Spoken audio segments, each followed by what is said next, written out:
ఎలుకనేమో దానిపైన ఎక్కి దుక్కుతుంటాడు. ఎక్కి దుక్కుతుంటే నిద్రపోతున్న సింహం పైన ఎక్కి దుక్కుతుంటే ఎలుక కోపంగా గర్జిస్తుంది.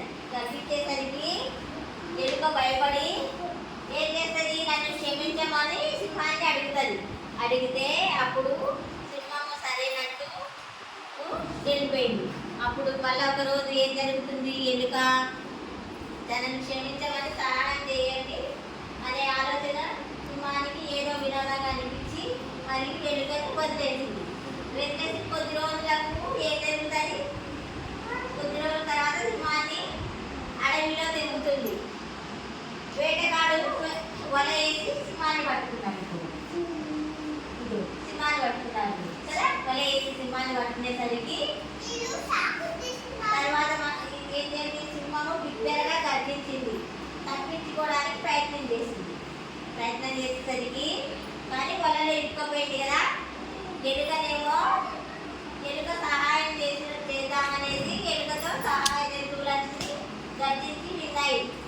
ఎలుకతో పాటు ఇంకా మిగతా జంతువులు ఉంటుండే, మిగతా జింక, కుందేలు అట్లా జంతువులు ఉన్నాయి కదా, అవన్నీ సింహము వలలో చిక్కుకోదనేసి వచ్చినాయి.